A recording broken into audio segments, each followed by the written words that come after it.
बच्चों का cartoon TV. बहुत पुरानी बात है। एक विशाल जंगल में बहुत से पशु पक्षी रहा करते थे। उनके बीच एक रंगीला नाम का बड़ा ही नेक हिरण भी रहता था। वो बहुत ही मेहनती, मिलनसार और परोपकारी था। वो अपने मन, कर्म और वचन से सबका ख्याल रखता था। किसी का स्वास्थ्य खराब होने पर वो हालचाल लेने के साथ साथ उसके उपचार की भी व्यवस्था करता था। वो जहाँ रहता था वहाँ अपने मेहनत से चारों तरफ हरियाली फैलाए रहता था। एक बार रंगीला स्वयं बीमार पड़ गया। उसे ऐसा बुखार चढ़ा कि उतरने का नाम ही नहीं ले रहा था। उसने स्वयं कुछ जड़ी बूटियां खाई, लेकिन कोई लाभ नहीं हुआ। उसकी बीमारी की खबर जंगल में फैल चुकी थी, लेकिन उसे देखने के लिए कोई नहीं आया। तब उसका मन अधिक मुरझा गया। उससे उठा नहीं जा रहा था। फिर भी वो उठकर कुछ आगे आया और उसने देखा 2 हिरण उसके इलाके में आ गए थे। वो बड़ी बड़ी हरी हरी घास खा रहे थे। उन्होंने जब रंगीला को देखा तो मुस्कुराने लगे। अरे रंगीला, कैसी है तुम्हारी तबीयत? हम तो तुमसे ही मिलने आए हैं, तुम्हारा हाल चाल जानने आए हैं। हाँ रंगीला, हमने सुना तुम्हारी तबीयत बहुत खराब है, तो हमसे रहा नहीं गया, इसीलिए चले आए हैं। अब बताओ कैसी तबीयत है? तबीयत में कुछ फर्क नहीं आया है, अब कोई दूसरी दवा लेनी पड़ेगी। हाँ, अच्छी दवा लेना, अपना ख्याल रखना। तुम आराम करो, हम चलते हैं। रंगीला मुड़कर अपने अड्डे की तरफ चला और इधर ये दोनों हिरण फिर से रंगीला के इलाके की हरी हरी घास खाने लगे।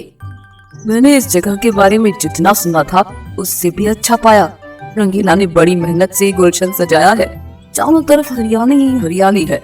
देखकर और खाकर तबीयत हरी हो गई। आज पेट भरकर खा लेता हूँ, कल रंगीला से मिलने के बहाने फिर आऊंगा। मुझे रंगीला की तबीयत से क्या लेना? ये हरियाली खिंचलाई है मुझे, मैं भी तुम्हारे साथ कराऊंगा। दोनों हिरणों का जब पेट भर गया तब वो वहाँ से चले गए।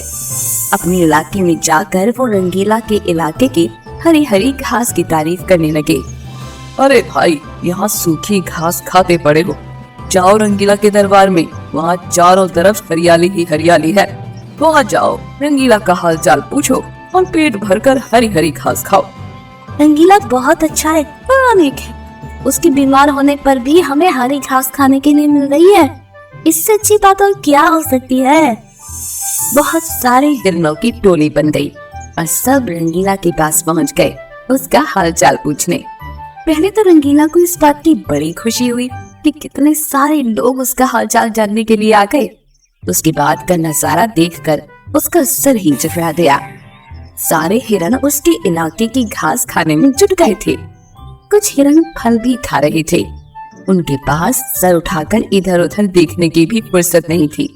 रंगीला बेचारा मन ही मन सोचने लगा कि ये लोग मेरे पास 2 घड़ी भी नहीं रुके और घास खाने के लिए जुट गए।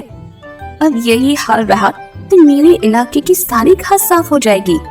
मेरे खाने के लिए भी कुछ विशेष नहीं बचेगा।